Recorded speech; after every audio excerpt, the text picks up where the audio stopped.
questions from the live audience as well. So without further ado, I'd like to introduce our first panelist, Carrie Colfer. Hi, everyone.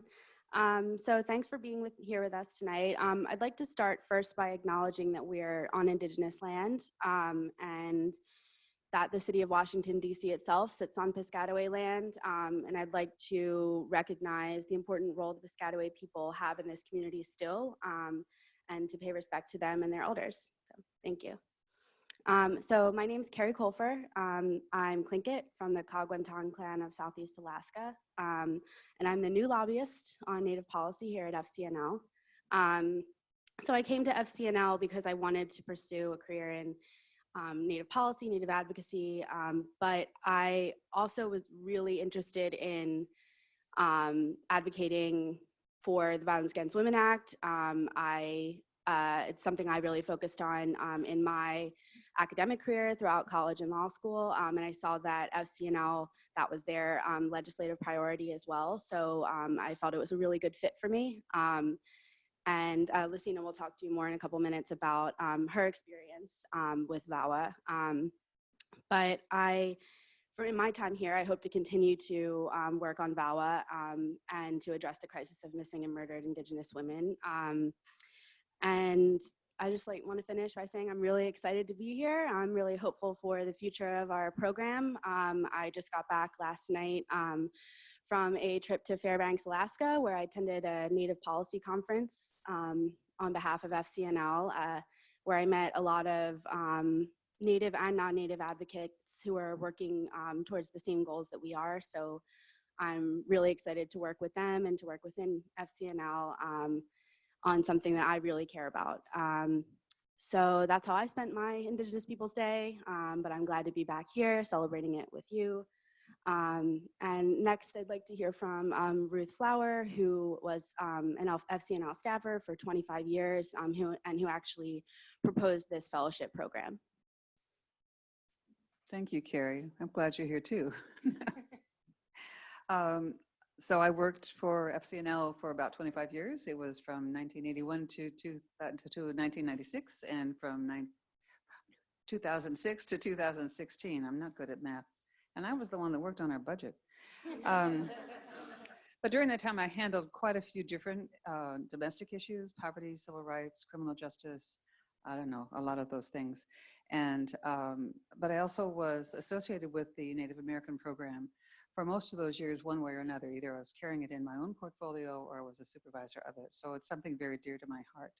And then as I was retiring, I was trying to figure out what to do with this important piece of the work, and designed this program to bring in people that have both professional experience and can bring a voice from Native American communities to Capitol Hill. So I really appreciate the work that Lacina's done so far. She was our first, and now Kerri's coming to be the second, and we hope this will keep on rotating every couple of years. So I want to share just a few stories that span the last 7 decades in 10 minutes. These stories tell something about the work that FCNL has done over the years with Native Americans since the 1950s. There's a lot more stories to share, of course. I have included them in a paper that I wrote in 2016 titled Quakers, Indians, and Congress. And that paper is posted on a website that I've had something to do with. It's at decolonizingquakers.org/advocacy. I invite you to explore that website for other resources to continue our learning and to challenge some of the barriers that were created and have been sustained by the very fact of colonization. One early story was brought back to me by a young Seneca man who was filming a panel we were presenting at a recent conference. He told me that his grandfather remembers the work that Quakers did to stop the building of the Kinzua Dam, which flooded about 1/3 of the Seneca lands in both Pennsylvania and New York. The work was led by Arthur Morgan, who was a civil engineer and Quaker, who had retired as the first chair of the Tennessee Valley Authority, so he knew something about dams and rivers. He proceeded to come up with another proposal that would have led the water away from the Seneca lands and have them drain into Lake Erie. It would still have protected Pittsburgh from a lot of flooding, which was the point in the first place, but did not have to flood Seneca's homelands. The Army Corps of Engineers did what it seems the Army Corps of Engineers often does, ignored it, and they went ahead to flood the lands anyway.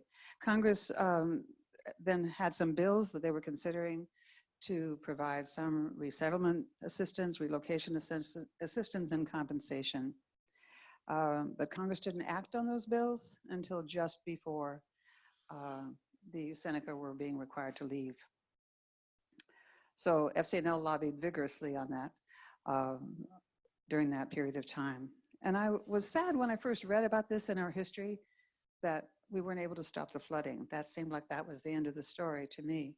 But I was really moved to see that this young Seneca man had heard the story through his grandfather and remembered that the Quakers had tried to help. There are some other stories in our history that are not so noble. Quakers played a big role, as you may know, in establishing and operating boarding schools for Indian children to promote their assimilation into European ways. By law, Native children were required to attend these schools.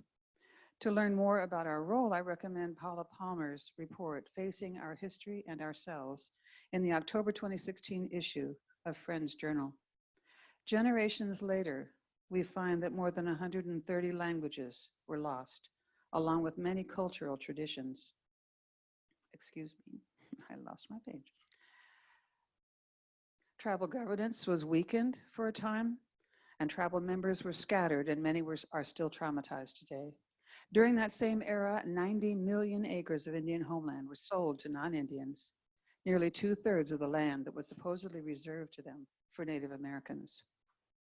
Once we know and acknowledge this piece of history, these pieces, it's hard to imagine how to make up for it, how to make it right. One part of reparations can be working to repair the damage caused by federal policies, and FCNL has worked on that one piece. Here's some of that journey. From the late 50s through the 70s, FCNL's work was led by volunteers and based in large part on a series of consultations and seminars that comprised 1/2 tribal representatives and 1/2 yearly meeting representatives. These consultations led to vocal opposition to the termination of tribes in the 60s, grassroots support for adequate funding for schools and healthcare, and support for the Alaska Native Claims Act and Osage oil rights, among other issues. In the mid-70s, the work continued with the establishment of a staffed Native American program, supported from the outset by several yearly meetings, by the United Society of Friends Women, and by quite a few individuals. Diane Payne and Brian Michener served as Friends in Washington beginning in 1975. Except for a hiatus for a couple of years, the program has been managed consistently by at least one, and most often by more than one staff member. Pat Powers, full-time lobbyist on the Native American issues for a number of years, is here with us this evening. Hi, Pat. From its beginning, the program addressed a wide range of issues because any government-to-government relationship must cover everything from treaties to promises, from justice to healthcare to land management, disaster assistance, all of that. Diane Payne's summary of that year, of those 2 years that she worked as a friend in Washington, cover all these issues, and they ring true for the kinds of issues that have continued over the years. She wrote, the Friends in Washington worked on water rights, Colorado River, Orm Dam flooding, unauthorized sale of water by the Department of the Interior, helped to draft amendments on the Indian Healthcare Improvement Act, which Pat also worked on, and arranged for expert testimony on the upcoming crime bill regarding its impact on Native Americans. The staff assisted 45 members of the Lakota Treaty Council in arranging meetings with 70 members of Congress about the violence at Pine Ridge, and sought hearings into the FBI and Army participation in questionable activities on the reservation. Do any bells ring about Standing Rock? Diane Payne just passed away this past summer, and I hope she knows how we value her foundational work. In the late 70s, as the work was picked up by Mennonite volunteers, a Jesuit priest, and FCNL staff, FCNL played a significant role in the passage of the Indian Child Welfare Act to curb the all too frequent practice of removing Indian children from their homes and extended families and making them available too easily for adoption. This legislation required tribes to be notified and given the opportunity to participate in decisions about the placement of Indian children. Don and Barbara Reeves, who had adopted a Native child in Nebraska, testified from their own experience and their growing understanding that Native children need their families and communities to thrive. Their testimony and FCNL's lobbying helped the bill to move through Congress. The law is under attack again now and continues to need support. In more recent decades, we've had the opportunity to support the restoration of Native languages, with years of work resulting in Esther Martinez's Native American Language Preservation Act, which became law in 2006. The act promotes opportunities for children to learn their native languages from elders and in schools. Companion bills supported research, native language teacher education, and immersion programs for Native children. Native language preservation programs need to be reauthorized now. HR 912 by Ben Ray Lujan would continue the program through 2024, but it apparently has not moved out of the House Education Committee yet this year. Working with our interfaith colleagues, excuse me, I have a bit of a frog in my throat.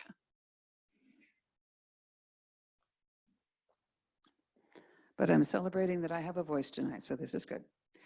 Working with our interfaith colleagues, we also had rather significant impact on funding for the reconstruction of schools owned by the Bureau of Indian Education. About 40,000 Indian children attend these schools, which were simply falling apart.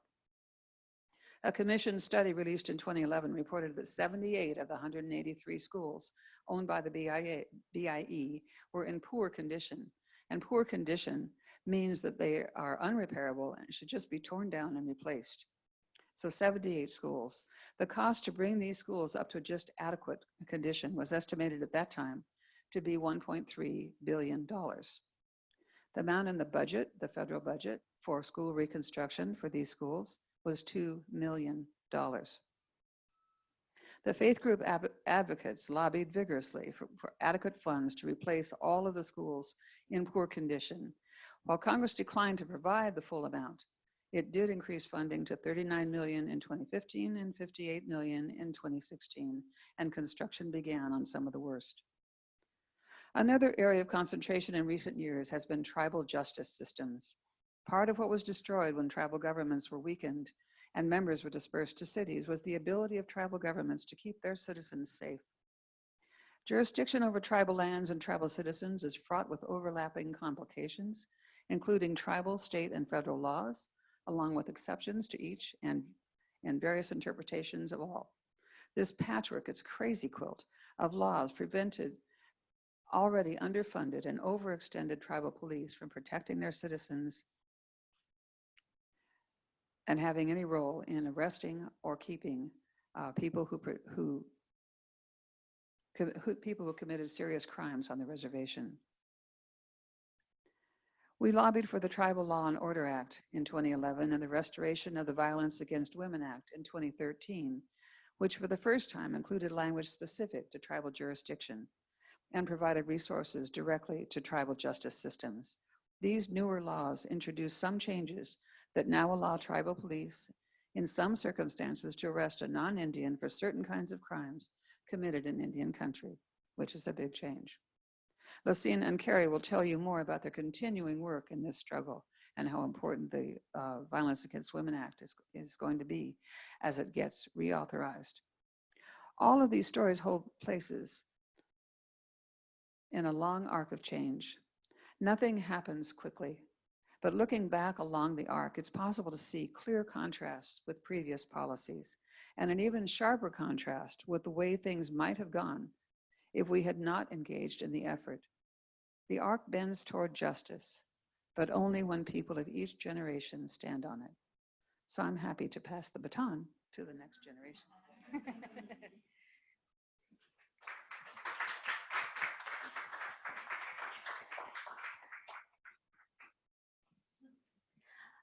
Kwe Lacina Tanakuro Nuisuank, Onco Nutotishuank, Musquashum Nadotem, Shinnecock and Koigu Nadochie. Hi, everybody. My name is Lacina Tenakudo Onco, and I am Red Fox Clan from the Shinnecock Indian Nation of Long Island, New York, and I'm also part of the Kiowa tribe of Oklahoma.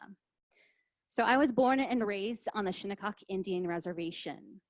Not a lot of people know where that is, but have you ever heard of the Hamptons? Yes, so besides being the famous vacation place for the rich and the famous of Manhattan, it's also my traditional homeland since time immemorial. And just across the water from those multi-million-dollar waterfront properties is my tiny reservation. The lack of visibility that we face is just something that my tribe continues to struggle with, and it's one of the many reasons why I am here today.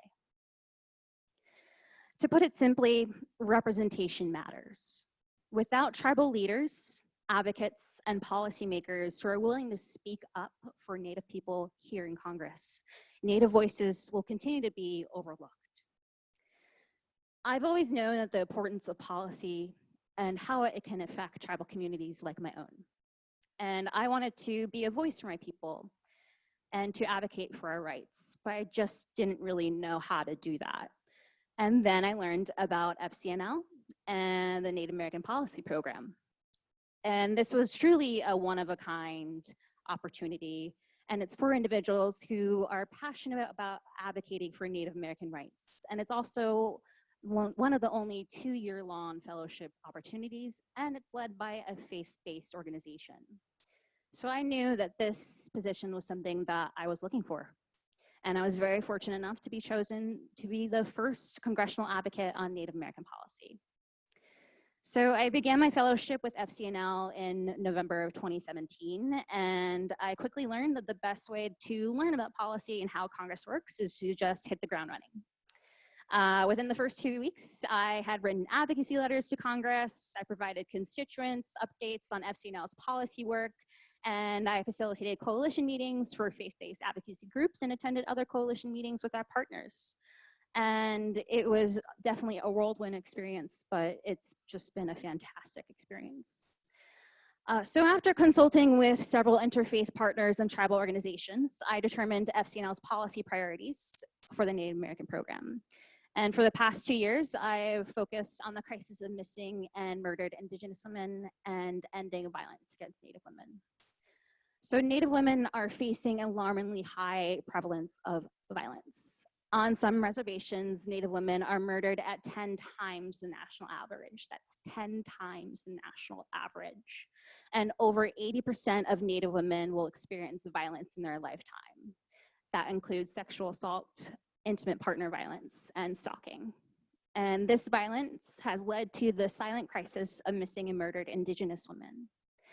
Native women will go missing and are later found murdered if they are found at all. This epidemic has only recently received visibility outside of Indian country. Thanks to the leadership of tribes, advocates, and groups like FCNL, the problem is now recognized by state and federal policymakers and is becoming a little more visible each day. In the last 2 years, several bills related to missing and murdered Indigenous women have been introduced. One bill that FCNL has been working on is Savannah's Act. So in August 2017, Savannah Graywind, a Spirit Lake, Dakota, and Turtle Mountain Chippewa woman went missing and was found brutally murdered by her neighbor. Her neighbor had kidnapped Savannah and murdered her for her unborn child. The child survived, Savannah did not. Savannah's story is incredibly tragic, and her story is just one of the many cases of missing Native women who were later found murdered. To honor Savannah's memory, former Senator Heidi Heitkamp of North Dakota introduced Savannah's Act. This bill will improve data collection of missing cases, increase tribal access to criminal databases, and increases coordination between state, federal, tribal, and local law enforcement agencies. FCNL worked closely with Senator Heitkamp and our various partners to help move this bill through Congress. One of my accomplishments as an advocate was inviting both Senator Heitkamp and Senator Daines to the QWC here to speak on this issue. Senator Daines himself was leading efforts in Montana to address MMIW, and introduced a resolution recognizing May 5th as a National Day of Awareness for Missing and Murdered Indigenous Women, and has done so every year. And we at FCNL have been able to recognize this day. This event was one of the many ways in which we work to both educate and mobilize our constituents. Savannah's Act has been very close to passing and almost did last December. It made it through the Senate, but it was blocked from moving forward in the House. Thankfully, Savannah's Act has many champions in Congress, and it was quickly reintroduced earlier this year. Savannah's Act was enhanced and is now meant to better serve Native communities and is awaiting action in both the Senate and the House. FCNL's advocacy and the dedication of our grassroots network is one of the many reasons why Savannah's Act continues to see movement in Congress. Our advocacy has led to multiple bills addressing MMIW and is why many states have passed policies related to this issue. In addition to the standalone bill, Savannah's Act is incorporated in the House version of the Violence Against Women Act, or VAWA. This comprehensive VAWA bill will restore tribal jurisdiction over violent crimes, which is a big step forward to ending the crisis of violence in Indian country. As it stands, tribes only have jurisdiction over non-Native Americans for crimes of domestic violence. So only a handful of tribes have implemented this jurisdiction, but it has had an incredible impact. Since 2013, there have been 143 arrests of non-natives, and 85 of those defendants account for 378 prior contacts with tribal police who did not have the authority to approach these defendants until VAWA was passed. But this success is limited. Tribes do not have jurisdiction over violent crimes like sexual assault, stalking, sex trafficking, or child abuse. A VAWA reauthorization that restores jurisdiction over violent crimes will help tribes keep their communities safe. Together with our partners, FCNL was able to push a VAWA reauthorization bill that restores tribal jurisdiction through the House earlier this spring. The Senate has yet to introduce a similar VAWA bill, but we will continue to push for the inclusion of strong tribal provisions until VAWA is reauthorized. But we need our network, our allies, and fellow advocates to continue to reach out to the Senate and to let them know that Native women cannot wait. Tribes need to be able to protect their citizens and bring justice to victims of violence. So my tenure here as the lobbyist on Native American policy is sadly coming to an end, but I know that I am leaving FCNL's Native American policy program in the very capable hands of the next fellow, Carrie Colfer, and she will build on my advocacy at work and continue to develop the program and move it forward. This opportunity has taught me so much, and I have truly grown as an advocate for Native people. I am happy to say that I will continue being an advocate for Indian country as the policy specialist for the Native American Finance Officers Association, or NAFOA. NAFOA advocates for policy that ensures tribes benefit from strong and vibrant economy. And I look forward to joining their team and continue to work here on the Hill to represent tribes and their needs. FCNL has been and will always work with tribal leaders, organizations, and coalitions to ensure that Native voices are properly represented in Congress. FCNL has tools and resources on our website to help advocates speak to their senator about legislation such as VAWA or about Savannah's Act. We also have the Native American Legislative Update, which provides monthly information about our program's work and how you can take action. So before I sign off, I do want to hand it over to Bobby, who was going to show you how to navigate our website. But thank you all so much for having me here, and this has just been a wonderful experience. And I don't want to get emotional, so I'm just going to go to Bobby.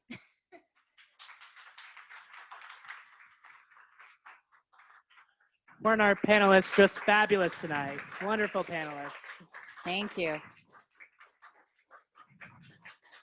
So yeah, everybody, good evening. My name's Bobby Trice, and I'm the program assistant for Quaker Outreach, working with Christine Ashley, who is working tech for us tonight. Christine, would you mind showing us around the website a little bit and addressing some of these actions that Lacina's talking about? we can use the website as a vehicle to take action directly, communicate with Congress. Absolutely. I mean, we know that we're not going to let you go until you take an action, right? Okay, so we really think that one of the easiest ways that you can get right to this subject right now is go into the search button and you can actually put VAWA in right there. So here we go. Oh, I went too fast. And at the very top there, we've got an action alert. That is the most recent ask for the Senate. So we're going to click We that. gotta right there. actually switch it over to latest, Christine. Reintroduced. Okay, sorry. Where do we go? Oh my goodness. I totally missed the fact that I've got relevant, but I need latest. Okay, so here we are. Here's the action alert. So we've clicked onto the action alert. This is the latest, and we can double check this because we have a date. And as Lacina was speaking, she told us that what we really need to do right now is we need to get the House version of VAWA passed in the Senate. Is that right? So here we go. We're going down to tell Congress, and we're going to act now. So this says, welcome back, Christine. Do you want to keep me as Christine, Bobby, or do you want you? I'll put my, y'all are going to see where I live right now. I live in the beautiful area of, if I can spell it, sorry, I better put Hillsborough. So you can go ahead, Zoom folk right now. I hope that you're doing this online because we want you to go ahead and actually take an action right now. So I'm going down to state, and it's important that I put down my information here because we want to make sure that I get connected to my representatives. Okay, so I've got remember me. Yes, I want those weekly email updates. Next, and here we go. There are my senators right there. I've got a template for a message, which I'm free to go ahead and change and personalize, which we very much recommend. And notice that we kept the message subject blank. We want you to go ahead and put your compelling message for that subject line so that staffers know what they're opening. So then we would go ahead and we would submit. So how'd we do, Bobby? I think we did great, Christine. How did y'all do, Zoom audience? All right, so Zoom audience, at this point, I'm hoping that you're gonna go ahead, because you're already online, you can go ahead and you can send your note right now to your senators. If you have any other questions, you can go ahead to the chat button and you can write questions for our panelists, Lacina, Ruth, or Kerri. And we already had one question right now, which I think, Bobby, you're ready to go ahead and hand over the mic back to Kerri. Is that right? So those of you in the live audience, you can continue to write questions and hand them to Bobby, who will then pass them on. Kerri is going to go through these questions and help us figure out next steps. Okay, so the first question is for Ruth. What are you doing these days with friends and Native American concerns now that you are so-called retired?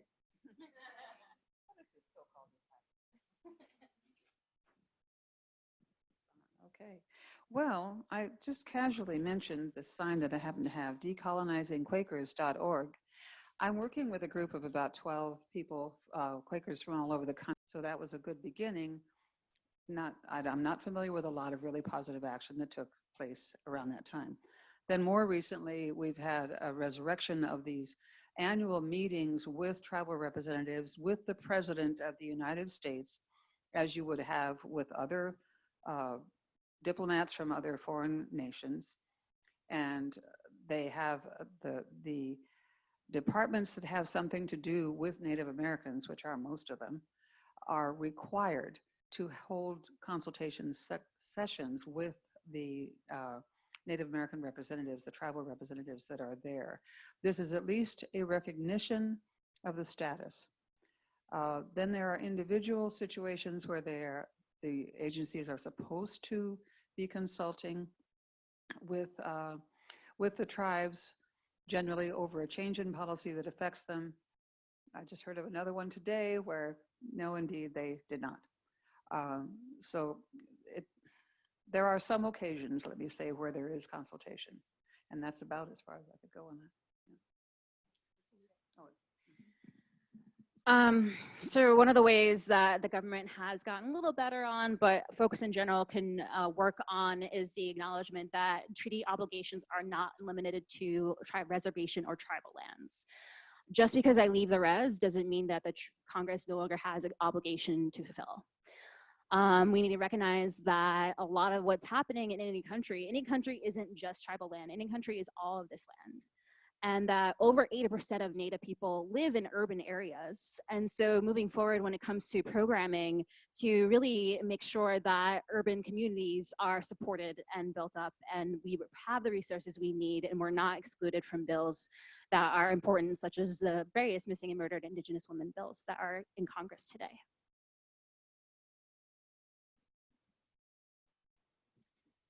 So we have a question about what I was doing in Fairbanks this past week. So I attended 2 conferences. The first was the Youth and Elders, Statewide Youth and Elders Conference, which is an annual conference. And that one focused a lot on language and the importance of language to Native communities. And there were a lot of workshops, and I got to attend a lot of them, and they were really, they were hosted by different Alaska Native groups. Some of them focused on language, and some of them just focused on different aspects of Native culture. So it was a really good experience, and a lot of Native youth from around the state attended, along with their teachers and leaders. And a lot of these kids are people who want to advocate on behalf of their communities. So they're really engaged and they're really excited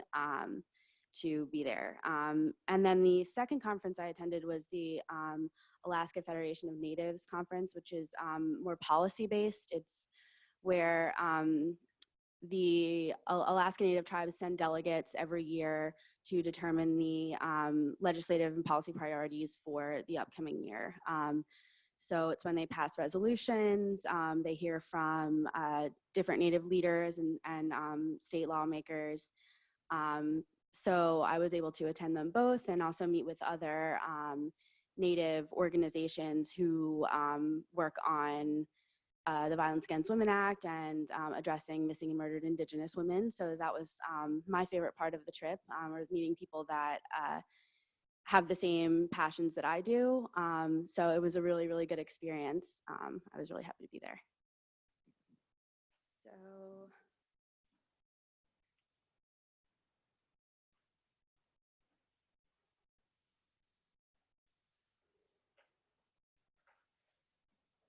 Okay, so I don't understand this. Okay. So the next one is, for me, how important is law in this field? It seems good that you're a lawyer. I think law is really important. I think Native policy and federal Indian law spans so many areas of law that it really does help to have that background. Because when you talk about Native policy, you can be talking about environmental law or constitutional law. There are so many different things that go into advocating on behalf of Native communities. So yeah, I'm grateful for my experience in law school, and that it really helps me to do exactly what I want to do, which is use my background and my skills on behalf of my community and all Native communities.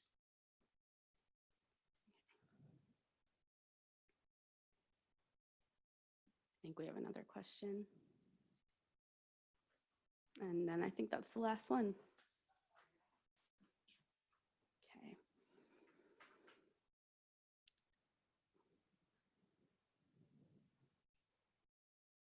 Okay, sorry, I'm having trouble.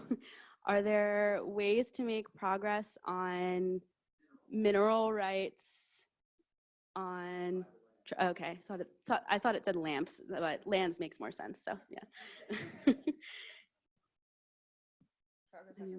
Mhm.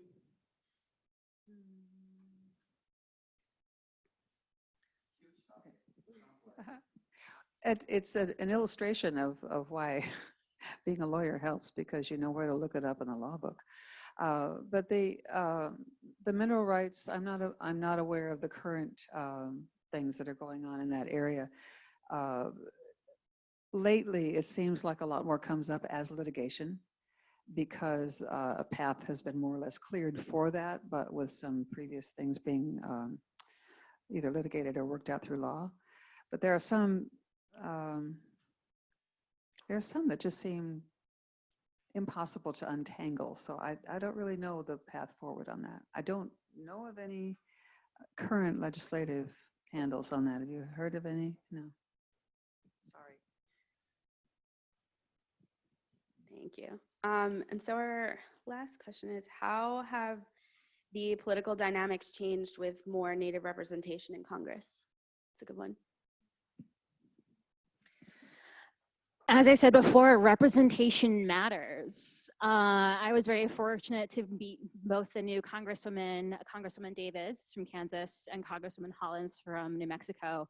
And they, like I said, they just hit the ground running. Congresswoman Holland just came out and was saying that she will be a champion for Native communities, especially for Native women. And she has been a vocal advocate about VAWA reauthorization in the House. She introduced several amendments related to VAWA and just to strengthen it. And as with Congresswoman Davids, they both support each other on the Hill. And it's just knowing that we have that access here, that we have someone we could talk to where we don't have to start from the beginning and explain how things work. They already know. They are the folks that are connected to the ground and know the resources out there, and they're able to come up with the solutions on their own. So for me, it was a very emotional moment to see someone who is from the same background as me that is finally there. And it's just frustrating that it's taking so long to have someone like this in Congress. But I'm very, very glad to have them there and to be able to work with them quite often on the issues that matter the most to me and matter the most to Indian country. So what were your highlights? I guess both of you, what were your highlights working here at FCNL on behalf of Native communities? How long do we have? I think I mentioned several of them in my initial remarks, but maybe I can turn a little bit to how it was that people were able to participate around the country and make a difference on these pieces of legislation that we worked on. Very often when we're in the office of a member of Congress who sits on the right committee to make the decision about, let's say, school funding, and they don't have one of these schools in their district, or they are not aware of hearing from Native people in their district. You can have people from the various interfaith groups come in and say, well, you know, you may not have, as far as you know, Native Americans in your area, but you do have Methodists, Lutherans, you know, Catholics, whatever that we could name. And we care about this, and our members are writing letters. And of course, you have to make sure that they are writing letters. So we each go back to our own various ways of contacting interested members in our various networks and get letters to come into these offices. Those letters make a difference. It is kind of amazing that people will say, oh my goodness, we're hearing just from everybody. I'm thinking, what, how many hundred? We must have got 6, maybe 8 letters I mean, just this last year. And I'm thinking, that is a low bar. We can meet that. So when people contact you to talk about these issues that you may care about missing and murdered Native American women.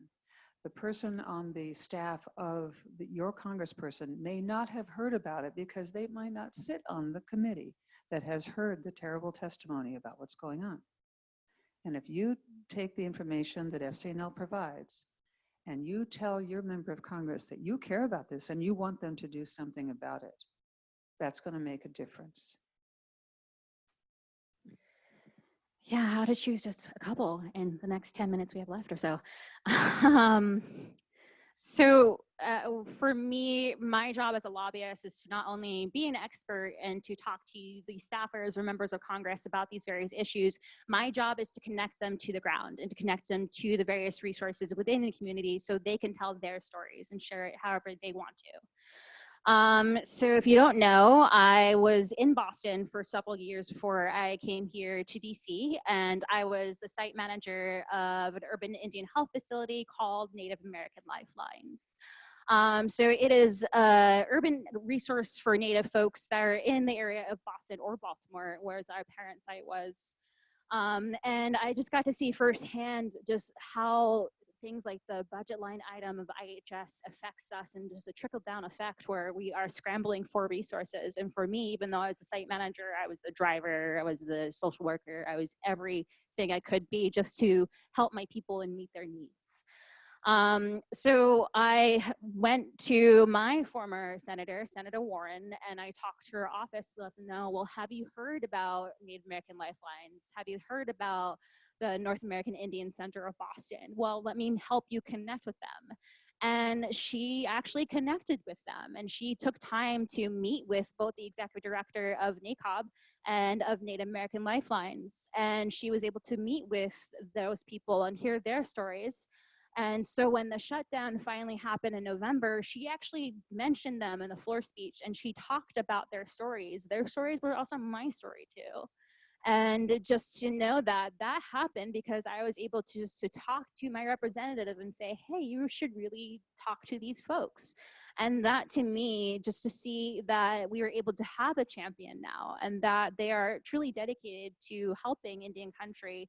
And because of that, we have something like advanced appropriations for Indian health services now, where we're trying to make sure that our organizations aren't shut down because of a government shutdown, that we don't lose these valuable resources, which is exactly what happened when everything was broken down and shut down, basically. So yeah, that was just a highlight of my experience here at FCNL. And then the last question we have are just what are these strategic steps that we can take?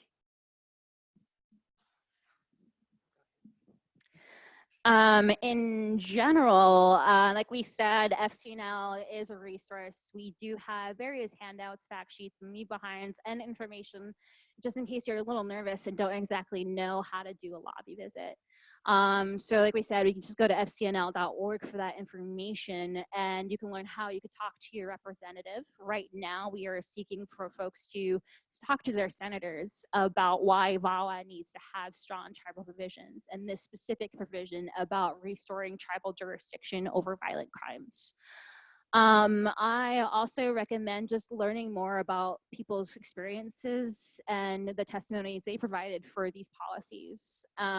There's a lot of resources out there, but I do want to highlight the Urban Indian Health Institute of Seattle, which they're doing innovative research on missing and murdered Indigenous women in urban areas. And from their report, they found over 500 missing cases of Native women, and it's likely underrepresented number within the past decade of women that have gone missing. But just reading their stories and their research, that can very much help to inform you when you go to your senators and representative, and I highly recommend talking to your senator. One thing you can also do is look around in your local community, because there might be something like the health center that you're talking about that you used to work for in Baltimore and in Boston. I didn't know about those before you came to FCNL. And there might be something like that. There might be an organization on violence against women. There almost always are in almost every community. Is that group of people that are working on the Violence Against Women Act, are they aware of the Native American portions of that and how important that is? And if they are, see if you can pitch in and help them with that as well. If they are not, get them some information, or get Kerri to call them. That'll do it. But look locally for who else is working on it and who else knows something about your local community. And then maybe you go together to your senator or your representative and say, we come from various things, but we know something about this community, and here's what's going on. Okay, thank you both. So that was the last question. Yep.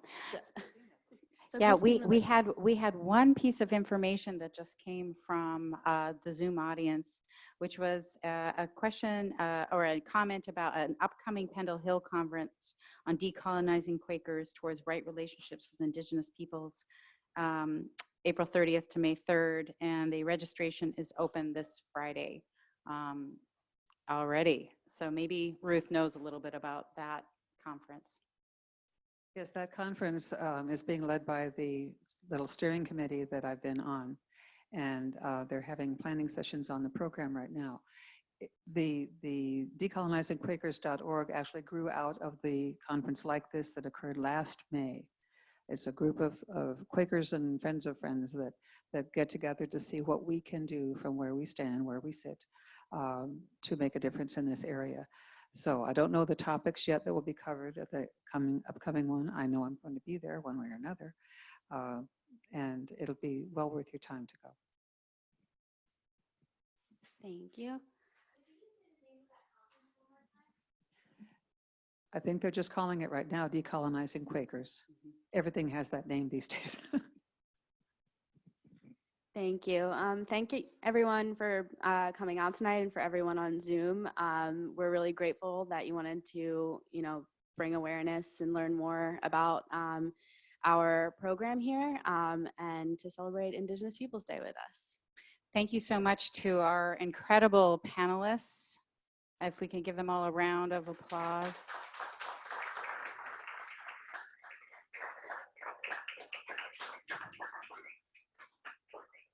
This event will be available through a recording as of tomorrow morning. You can also find that on Facebook Live. If you registered, you will actually have a link to an action as well as to the recording. I'm wondering if friends can sit for a moment in silence as we close the evening out.